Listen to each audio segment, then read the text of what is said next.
All right, so I'm just going to say a couple words here. Good afternoon, and welcome to this panel session, which may or may not have an accompanying slide, that's going to examine a number of the quantum programs at the Department of Energy Laboratories. We only have 45 short minutes, so I'm going to keep my introduction super brief. Then we're going to move into brief presentations by each of the panelists. And then we'll use the balance of the time for questions. We have a few, and there'll be opportunity for you all to ask questions as well. So the DOE announced funding for the series of organized quantum centers back in January of 2020 already, now 4.5 years ago, in support of the National Quantum Initiative, and ultimately 5 of the proposers were selected for funding.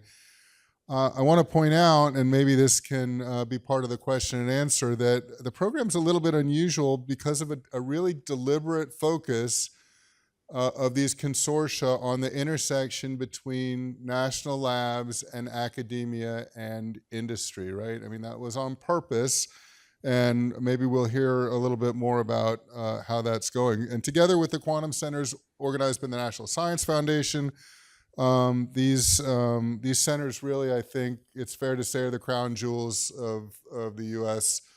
Quantum effort, and they complement, all the agencies by now. Science funding agencies have quantum funding one way or the other, and that complements this work. On the eve of, I think, what we hope will be a reauthorization and expansion of the National Quantum Initiative, legislation that's pending both sides of the house here in the US, I think QWC is a great place and a great time to check in with a few of these programs, ask for an update on how they're going,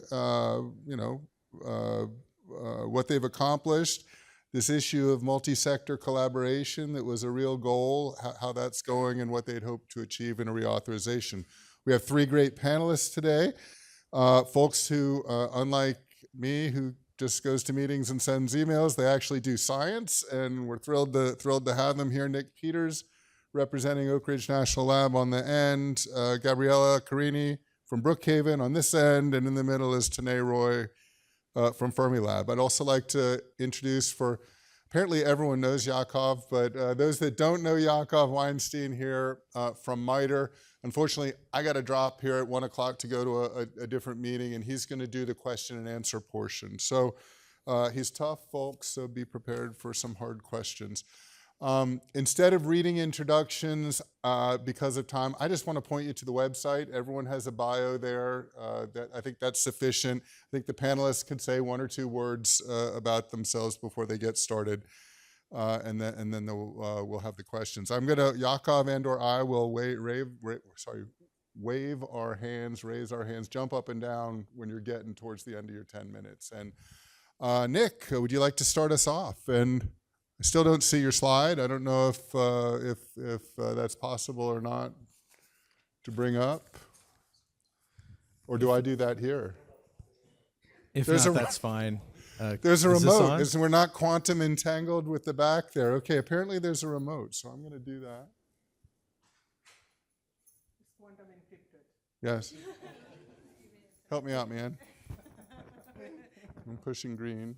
Does green push the thing to push? That's fine. I just copied and pasted from the web. There we go. Hey, well, there's the introduction, and real quickly, and then we'll bring up. Try one more time. No, we will bring up Nick's slide. Okay, Nick. Oh, well, you want to go first then? Because I'm scared if we move the slides around, we're never going to get them back. Okay, that's not Oak Ridge, just to be very clear. So that's Brookhaven, one of the 17 Department of Energy national laboratories. You will hear 2 of my colleagues speaking about others.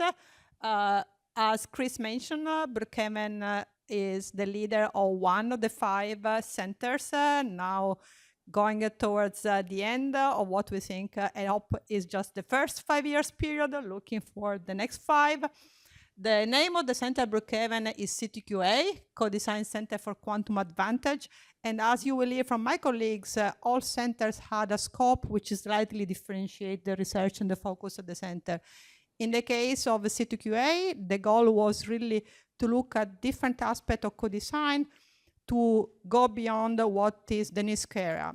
And we built on some of the capabilities we had, like many national labs have done. We have users facilities, which allow to do exquisite studies of materials and metrology, but we also have the need to solve big problems like in nuclear physics, QCD, and things like that. So C2QA brought together 27 different institutions with different other national labs, including NASA institutions and universities, and has focused on improving and understanding the limitation of the existing qubit. As an example, there was a study that allows us to see how changing superconducting some materials in superconducting qubits extended the lifetime of the qubit. That was the case of tantalum. There were some study on oxidation, study on materials, films, interface, things that we had done in other fields of science, and we applied on quantum and provide this kind of benefit on improving and understanding some of the limitation. At the other end of the entire stack of co-design, we've been looking at problems which are relevant for the Department of Energy. Brookhaven has significant focus on nuclear physics. In fact, we have the only collider in this country, and we are building a new machine where we'll not collide only ions or protons, but also electron ions, which will open a new field of science, super exciting. But this is the field where you can really think about solving quantum problem with quantum approaches. And that's really where we are trying to use existing platform with the limitations you have, the needs for error corrections, all the care you have to do to compute in quantum these days, and see how much that we can already use to solve some of the problems we care. So many years already of work on this area. This is one of our pillars. The other pillar is quantum network. Over the past 5 years, we've been working very closely with Stony Brook University, which is a university in Long Island and not too far from our lab. So if you look at there, that's the map of Long Island. And Brookhaven is the far east, in the very sense of the drawing there. The lab is located there. Stony Brook is the one more closer to the sea on the north. And we started to do an experiment 5 years ago, trying to send entangled pair of photons within the lab across 3 buildings. That was our first experiment. And at that time, we still use, we still work mainly on rubidium platform. So then, let's say the natural wavelength is 795 nanometer. But at that time, we used only that wavelength. So we had a very limited distance we could cover. So we were like, on the order of tens of kilometers across the Brookhaven campus. Then we started to improve the maturity of our experiment, and we moved to the telecommunication wavelength. At that point, then the world is a different environment. And from that time on, we rented some commercial existing fibers, the very same that you may use for internet in your house. And we rented in 5 distinct nodes, which we gradually equip with instruments that we need for our test bed. So we spent a few years doing most of the work between the 2 campuses, Brookhaven and Stony Brook. And early this summer, we completed the node in Comac, which is the one you see bottom there, where we rented 2 full rack data center, a commercial data center. So we had to make all our equipment portable to fit in there, and understand it's only engineering, but it's the only engineering that actually makes a difference for the experiment to succeed. And we've been working over the past few months trying to make as many correlation and coincidence we can between the 3 nodes, and that's been really exciting because this is real life with all the problems you really have in real life. We heard this morning network has to think more than fiber, so more than land, and we've been working on free space link since a few years. So in parallel, we have developed a series of telescopes and adaptive optics and all a series of ancillary technology required for establishing a free space link. Again, between the two campuses, we have a direct line of sight. Sometimes people ask me, do you worry about trees? And I would say, that's my last worries. If that works, I'm just happy because, it's a very challenging experiment to carry out. But that's the red line you see there. So you see between the two campuses, there is this red line. We finish up the first ground-based lab, and in Brookhaven, we are working now on completing the one at Stony Brook. And we are thinking the next step perhaps to connect to Yale University, but we are talking a lot in the community to see how actually to have a space connection with satellite, because once you have this ground-based capability, you may think to have that type of ambition. So lots of work on quantum network, several partners who work with us, and we try to keep expanding our network. Obviously, we still don't have a repeater, so the distances also have a meaning in terms of the type of technology we can manage.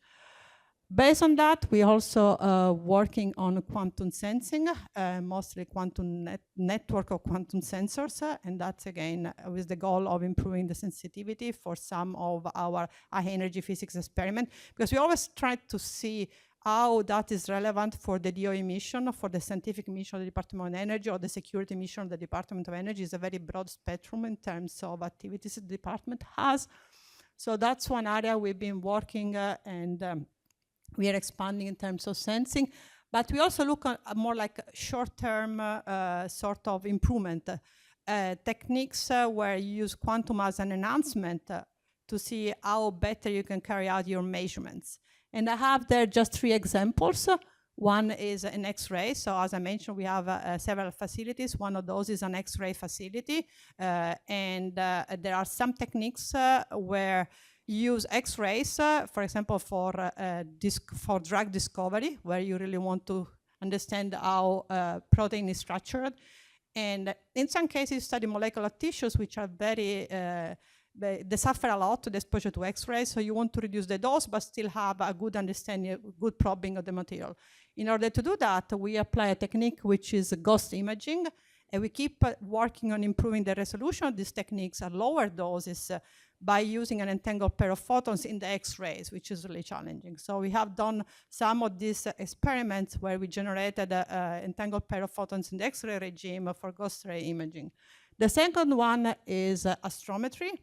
We're looking at intensity interferometry, and we keep advancing the techniques for astrometry and cosmology applications. So now we are at the level of planning some experiment on a real telescope, which is very cool. And the third example is quantum enhanced LiDAR. In that case, what we've been doing is looking at how to improve the resolution, but also the distance that you can cover mapping with a LiDAR. So when you do time tagging, you improve already from meters to centimeters. If you use an entangled pair of photons, you can go to millimeter resolution, which is a big, big improvement. The challenge there, again, you have to look at the different wavelengths for entangled pair of photons, because that's how the environment requires. We obviously use all we can in terms of capabilities. There are lots of enabling technologies, and it all relies on a big partnership with many, many other people. So, thank you, Gabriella. And we don't know who's next. I'm sure there's a quantum joke in here somewhere, but we're going to change the slides and find out. Contestant number. All right, Tanay.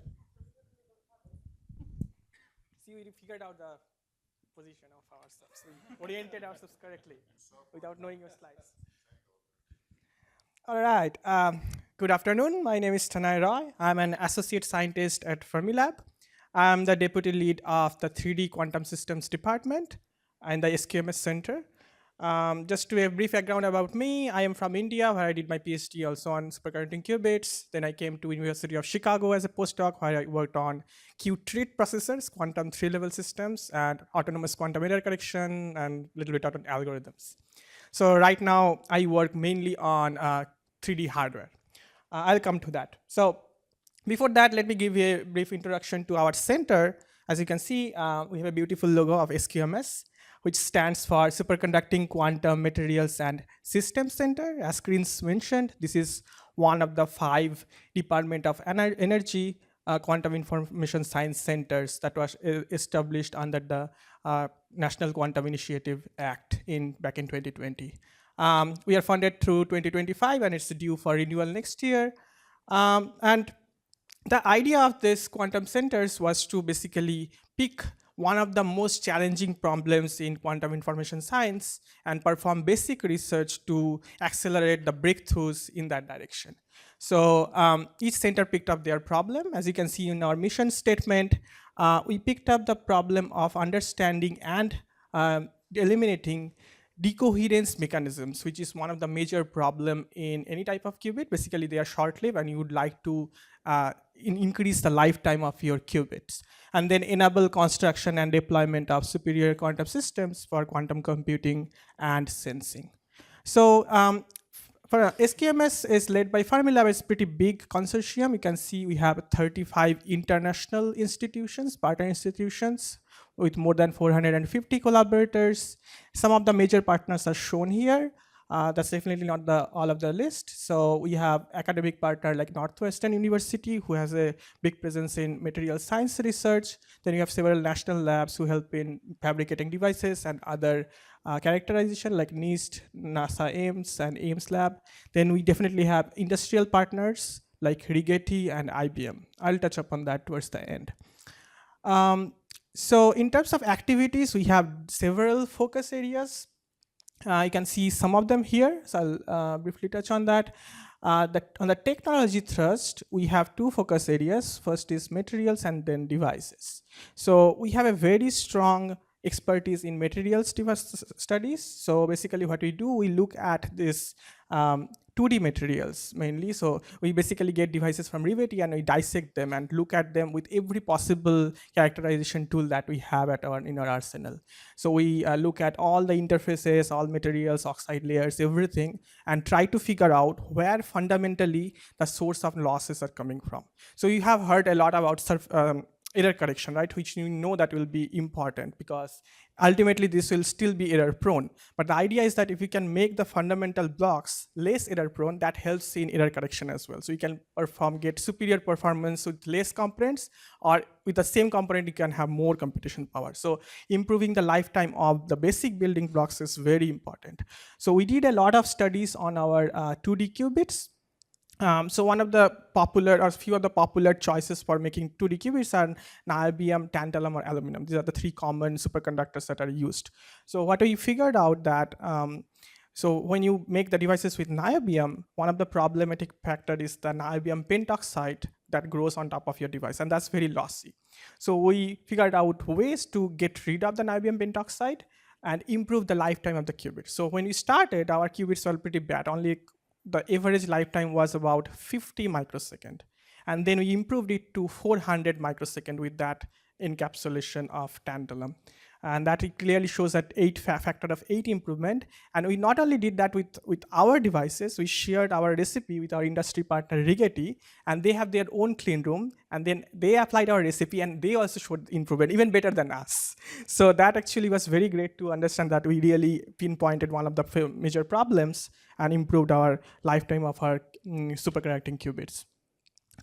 So right now the goal is to reach towards 1 millisecond. So we are pretty on good track on that side. So then also with Rigetti, we want to actually build a 36 qubit processor. So this will be with not what they are doing. We are designing our own qubits. And basically we are co-designing the qubits and new gate schemes to have an improved design of a 36 qubit processor that will be hosted in Fermilab. That's on the 2D side. Then we have a lot of effort on the 3D side as well. So you can see this fancy, like, I don't know, donut-shaped cavity. These are originally developed for accelerator physics. So you actually accelerate particles like electron protons through these cavities, and Fermilab is one of the experts in building this kind of accelerator cavities. They improved or optimized the geometry as well as the materials to build world's best cavities. In terms of quality factor, under proper processing, these cavities can go to 10 to the power 12, which is the kind of world's record. So if you translate that into lifetime, so you know that typical 2D qubits show a lifetime of about 100 microsecond. We are trying to approach 1 millisecond. Whereas these cavities, the lifetime could be more than 1 second. So that was one of the idea, that why don't we use this kind of fancy cavities for quantum computing? But that lifetime is in the classical regime. We want to bring that lifetime into quantum regime. By quantum, I mean very single photon level or very extremely low power. So we are working towards that. Recently, we have quite success on that. We are approaching now, we are at around 20 millisecond level. Very soon in the next generation will be 100 millisecond, and we'll proceed from there. But also 20 millisecond is pretty good in terms of lifetime. And there is one more advantage with these cavities, is that they are not just two-level quantum system like qubits. So 2D circuits are usually two-level system, but the 3D circuits can have more levels, and we call it a QDIT, quantum D-dimensional system. And we so far have achieved 8 levels. So we have controlled up to 8 levels, and we will be soon approaching 16 levels. So basically one block is equivalent to many qubits, and they have more lifetime, so which means you can have more gate depth or more operations. So in that sense, it's more powerful. And that simplifies a lot of wiring problem as well. So you might have seen downstairs the IBM wiring. So they have chandelier, and a majority of this is basically wiring. But with this scheme, you can have much less wiring or much simplified wiring. So that's one of the two advantages of the devices. Then we have science thrust. So then the two areas are physics and sensing. So we try to use these ultra high Q cavities for example, dark matter detection or gravitational wave detection or single photon detector. So these are the three different things that we are working on. On the algorithms, we also have a big group of theorists who work on algorithm and simulation. So the algorithm is now focused on qubit because that's our new thing. So a lot of people, everybody is doing qubit, but because we are developing this qubit hardware, we have to develop our own algorithms which are tailored for qubit and specifically for high energy physics and condensed matter physics problems. And with that, we want to do quantum simulation, like Hamiltonian simulation, and we are interested in very fundamental problem, like questions like what is the viscosity of early universe? So that's our kind of goal to solve with these algorithms. And then we have a lot of workforce development. We have like many programs with where we bring a lot of interns and summer schools. That's the goal, to develop workforce. And then there are a few other things that I couldn't touch upon. Then we have also projects on quantum communication, how to interconnect between different 2D and 3D devices. We are also building world's largest dilution refrigerator that's probably the size of more than this table in diameter and height, like 2 meters. Then we have also cryogenic development with partnership with IBM, where we want to actually modify how the dilution fridges work to make it more power efficient. Maybe with that, I'd like to stop, and I'll take questions later on. Super, thanks, Tanay, and hopefully, Nick, your slide is next. And it is. All right, fantastic. So if you don't know what Oak Ridge National Lab is, that's the purpose of this slide. We're the Office of Science's largest laboratory. We do a lot of things at Oak Ridge. And so I'm here to talk about the quantum information science part of that. So in terms of quantum programs, we have $60 million a year in quantum programs. 25 million of that is our Quantum Science Center, which is one of these national quantum information science research centers. And we do work in quantum materials, quantum networking, quantum sensing, and quantum computing. I lead the quantum information science section, which is where a lot of the people who work in quantum computing and quantum sensing and quantum networking sit. And so my job, I'm a part-time manager. Most of the time I try to do science. So my particular research area is really spans everything, I would say, in terms of quantum information science. But really I'm focused on quantum networking and trying to understand how you build a quantum repeater so we can have fault-tolerant quantum communications, which, if you could do that, you also could do quantum computing in a fault-tolerant way. So it's kind of interesting to do that. And in the section, we have 35 full-time scientists, and they work on an awful lot of things that I don't touch. But it's my pleasure to be able to go out there and represent them and talk about some of the things that they do. So in the quantum computing space, we have a lot of work where we're developing algorithms to do fundamental science problems. So domain science, we call that in DOE. And one of the things we want to do and we push on is trying to understand at what point does a quantum computer have to be where we can get a computational advantage with these science algorithms, right? So a lot of times people talk about scaling and how quantum computers scale favorably for some types of problems. And that's something we're very much interested in. But at the same time, I've been arguing for a long time that you're not going to do anything quantum without anything classical, right? And so at the end of the day, we're always measuring things, and then that's classical information. So every experiment that we build has got a classical computer associated with it, and it's going to be the same way with quantum networks or quantum sensors or quantum computers. So in addition to developing algorithms, we're also working on trying to understand, does that quantum computer give us what we expect it to give us? And so we're developing benchmarks and we're applying those to different quantum computing platforms. In addition to that, Oak Ridge hosts a quantum computing user facility so that they can, anybody can log in and use different commercial quantum computing resources. In addition to those sort of commercial quantum resources, we're developing our own quantum computing resources. And so we have 2 calcium-40 ion traps for quantum simulation. We're also working on continuous variable optical qubits to do quantum simulation. And we're doing linear optical qubit quantum computing. In particular, people at the lab have basically invented a new paradigm for doing linear optical quantum computing that uses the frequency domain, which I think is really exciting. Partly because I was able to do a little bit on there, but I can't take the credit for it. But it's exciting because if we think about scaling up quantum technology in anything that's optical, we're going to probably have to do frequency multiplexing. And so with the linear optical quantum computing in the frequency domain, we're able to do universal operations between qubits of different colors, which ordinarily is very difficult to do in photons because photons are bosons, and unless you have complete indistinguishability with them, it's hard to get them to interfere. And so with this technology, we can actually make these different photons interfere, which is very exciting. And we hope that with this technology, we can build up fault-tolerant quantum communications eventually. We also do quantum key distribution in the continuous variable regime. And there, the exciting part of it is that it looks an awful lot like how we do high-speed data communications right now. We're encoding in amplitude and phase. And our goal is to someday enable quantum-grade transceiver so that you can take and do high-speed data communications as well as quantum communications. And finally, we do quantum sensing.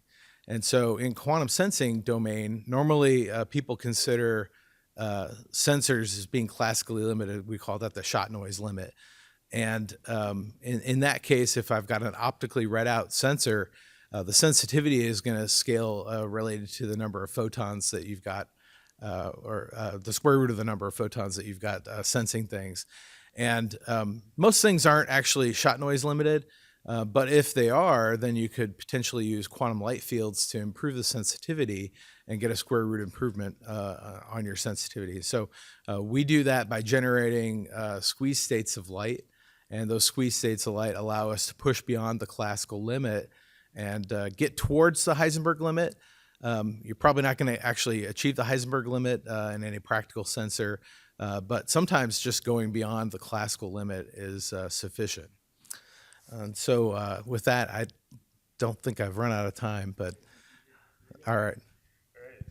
Thank you all. Thank you for the panel. I don't know if this is on or not, but hopefully you can hear me anyway. So, so I'm sorry Chris Fall had to leave, so you're stuck with me. I'm Jakob Weinstein. I'm a Chief Scientist of Quantum Technologies at the MITRE Corporation, which is right across the street. And so let's start with some questions. So Nick, I'm going to point to that active licenses, 142 here for Oak Ridge National Labs. So obviously, a lot of the quantum centers at the DOE labs, as Tanay mentioned, do have industry partners, and clearly this is an industry crowd that we're talking to. How does industry interact with you? How do they become a licensee of one of those licenses, or how do they take advantage of the great work that you're doing to be able to bring that into the market? Well, that's a great question, and I appreciate it. I'd like to acknowledge my colleagues from EPB. A few years ago, we did some collaborative research projects with Cubatech and EPB in Los Alamos, and by doing those collaborative research projects, we kind of set the stage for commercialization of some of the technologies that we've developed. So that's one way that we work with people. So usually that's sort of what I prefer to do. But we write a research proposal, and then we work with people, and then you really get into the nuts and bolts of what's possible. And other ways that we can work with people, we can do CRADAs. So that's where a company would fund us to do research to push a technology forward. And sometimes companies will just license our IP, and they will take that and run with it. And we have two types of licenses that companies can do: a research license, which is relatively inexpensive, and then we have a commercial license where they're actually developing products with what we've developed at the lab. And is it obvious how to start that rolling, or should they just email you, or Yeah, so it's not my job. Although when we write a paper, we typically disclose it as an invention disclosure, and then it takes years to get a patent. And when we do that, we're told to put in a non-enabling summary to the tech transfer people, and then they use that to try to get interest in the IP to try to license it. So we're happy to talk to people if they're interested in licensing IP. Typically, though, what happens is that all those conversations happen between our commercialization manager and the companies that are interested in it. Great. Today I'm going to turn to you now. So let's say you're not IBM or Rigetti or one of the companies that you had on your slide. How do people interact with Fermilabs? So the way, usually, SQMS has a big presence. People oftentimes reach out to us to be a part of it. But what we look for is what are the unique capabilities they are trying to bring to us. Because you see, we are already quite large and we have a lot of capabilities. But what is the new uniqueness they are going to bring to us? And then based on that, we have developed a partnership. So Rigetti was one of the earliest ones, because they figured out that we have a lot of expertise in material science, and they really sent us their qubits to dissect. They said that, okay, look at our qubits and tell us how we can improve our qubit manufacturing. And we really helped them on that purpose. On the other hand, on the IBM side, they want to do something related to communication that is, basically it will be done better in a national lab or academic settings than their side. So that's why they reach out to us, and once we have interest on both sides, we establish a partnership. Great. Yep. And Gabriella, I'm going to turn to you. So I assume C2QA is presumably similar. So let me turn to the quantum networks part. Yeah, so and let's go to the test bed if that's right. If that's so okay. the center is similar to what they described, as you say. So we have IBM is our industrial partner. So there are clear agreements there, and any other technology we develop is treated as any other technology we develop. So you have the full spectrum, from research to full license at the end of the spectrum, and everything in between has to be negotiated and discussed. As quantum network goes, we've been trying to be a little bit more proactive in that area. We do understand, as it was mentioned today, that the quantum has a very, very strong component from the companies, from the industrial partners, and we understand that we need to be part of that ecosystem. So we try to build and make our capabilities available. So we can have a real partnership of people coming and using the infrastructure we have developed and use that as a platform for all sorts of partnership on the hardware side, on the software side, and that's pretty much a model we are trying to push forward to keep growing even our own network, because I showed just a map of Long Island, but we have been trying to grow a much larger partnership regionally, but even more than just regionally. And many of the partners we've been reaching out and discuss, even just at the level of coordination, right? So you want to see at some metrics value or parameters that at the end of the day, we all had to agree in terms of communication, because a quantum network is really meant to have that kind of benchmark, right? So, and to that end, we really try to broaden as much as possible and talk with different companies, small or big, and see really how we can strengthen the partnership. In some cases, even just co-location of infrastructure. In other cases, customization of tools. In other cases, working on algorithms. So it's really a broad spectrum. And I would point out to my colleague there, Julian, who is an active member of the QDC, because that's another area where we actually try to... So we're going to all email to Julian? Is that That was the goal, avoiding to fill up my mailbox. Okay, But awesome. yeah, no, you can email me, that's fine. You can email actually the Quantum Network Facility, we both Great, receive emails. awesome. Tanay, let me pick on you for a minute then. You mentioned workforce development. And so maybe you can describe a little bit about some of the programs that you have. And then again, workforce development seems to be an important issue for the ecosphere. Can people contact Fermilab to find those students, who will turn into tomorrow's researchers and tomorrow's quantum company starters and everything else? Or like, how does that work? Oh, so yeah, I didn't think it that way. So like people contacting Fermilab for students. You tell me, that's what I want to know. But yeah, that's definitely possible. We can always, if somebody reaches out, we can always point to people with the right expertise. So the way we are working on is on the other side, like how we train people. Yeah. So you have different, I think we have 5 different internship programs, starting from high school students to college or master's level, even for people from technical expertise. So we have different programs. So what we do, we have on our website, we have applications. So basically there will be already well-defined problems and there are already supervisors associated with them. And then we get all these applications and look at their expertise and try to match them based on their expertise versus what they want. And then all of the interns will have their individual supervisor. They interact regularly. The programs can last for few weeks to 3 months. And sometimes people are so interested that they even continue to work even though they are not physically present at Fermilab. Yeah. And that's how internship works. Great. And then the summer school that jointly organized by all the 5 national centers. Last year it was in Fermilab. This year it is, I forgot, at Okra. Anyway, so we have... Look it up. It's on the yeah, you can look somewhere. it up. So each year it will be at different centers, and we bring people, experts from national labs, also from industry and other academic universities to give lectures. And the interesting part here is that we have hands-on experiments. Really people try to do, so whatever their expertise is, based on that they do hands-on stuff, maybe on microwaves, on algorithms, or really on quantum hardware. So that's how we try to train people. That's awesome. Yeah. Great. Nick, do you have anything beyond what Tanay mentioned about the summer school? Well, one of the things we do at Oak Ridge is we host a lot of interns. So this year we had 800 interns, which was a lot, given that we have 6,000 people at the lab. You got to breathe after the summer. Finally. I mean, you miss parking when you have that many interns show up.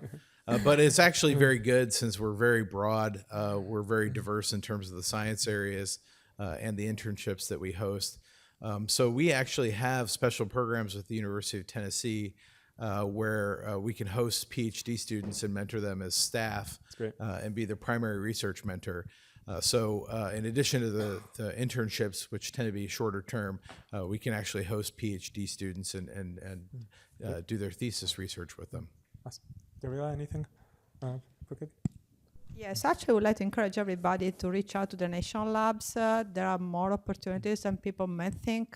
Sometimes you may think it's a barrier because, it's a bureaucratic governmental organization. But we really want to work with industry. So please be persistent, work with us. I think it's for the benefit of the field. Alex, how much time do we have here? 5 minutes. Oh, we're doing great. Okay. So I was gonna say in 2 sentences, but I'll give it more than 2 sentences. Gabriella, I'll start with you.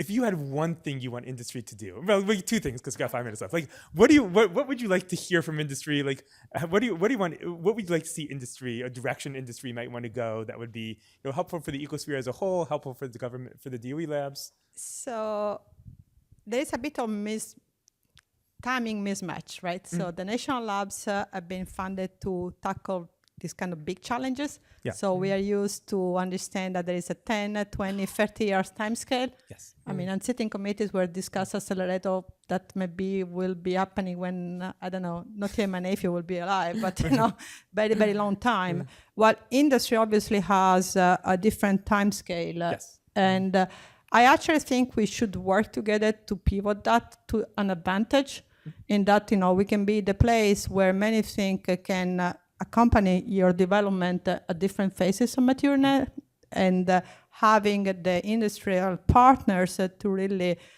keep us on track on the short term, the midterm sort of deliverable. I think that could be a good way for us to manage these differences, and in a sense is very complementary. We also have lots of user facilities. We have, I always say the national labs are sort of open house. The facilities are there for pretty much everybody. There are agreements where industrial partners don't have to share their results. You maintain proprietary information on what you do. So there can be this type of agreements that we can put in place, and that helps a lot when you want to maintain a competitive advantage. So you can use the same resources, but the results are only yours. So I just really would like to encourage more conversations between industry at all levels, small or large. There are mechanisms for small businesses, right, that we all know, and like the SBIR, SSTR, right, and we work on that. We support that type of development because ultimately is a big return for the ecosystem. But there is more than that, right? So there are companies which have a different size, different scope, and there is always an opportunity to find the right way for the collaboration. So if there is one thing I really want to pass is like, let's work together because we really have lots of complementarities and we really can advance the field. Awesome. Great. Nick? Any messages for our industry partners here? So one of the things I'm happy to do is to talk to industry partners about products that they want to develop. A lot of times that takes the context of SBIRs, these small business proposals that they can put in. So I'm happy to say, whether or not I think something makes sense and if it's something that we can use, and to try to influence them in a direction that I think would be useful in the lab. If it's useful to us, it's going to be useful to other people, I think, so it's probably not a terrible thing to talk to scientists. And at national labs, we're interested in doing anything that we can to save time. And so, if you can develop products that we don't have to hand build, we're definitely interested in talking to you about those things. Awesome. Tanay? Well, it has been mostly covered. So yeah, it's basically I feel like the industry should be slightly more open, and they should try to think what are the complementary ways. Like there are certain things definitely that as a national lab that we can help because we have a lot of bandwidth as well on the research direction, right? Research and development where industry may not have the opportunity because they are a lot more focused. So they should figure out what are the problems that we will mutually benefit from. And as a national lab, we'll be very interested in doing that part. Yep. Awesome. Okay, so we take a quick question from the audience. Anybody have any questions they want to pose to our panel? Nobody.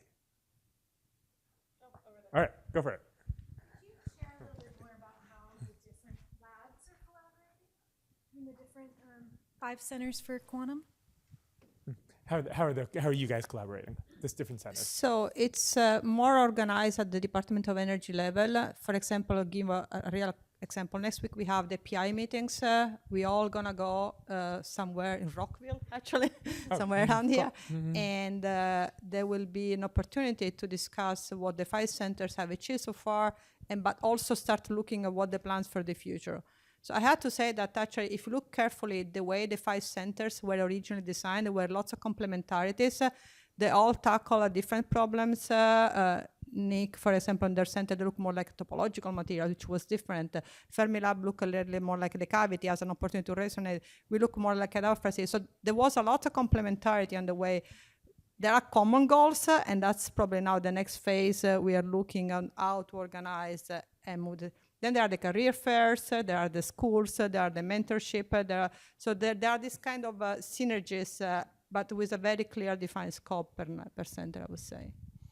Yeah, I'd like to add that, so oftentimes we actually organize workshops with the same theme where all the national labs come in and present what they have been doing. And so very recently, back in May, we had a workshop on how radiation can impact superconducting circuits. We might have seen that Google and IBM are investing in it. So we brought all the national labs together, also the universities and some other industry partners, and discussed what they have been observing, what are the things that should be done in the near term, how to define a metric for that. And it was a very useful workshop. So that's how we also work together.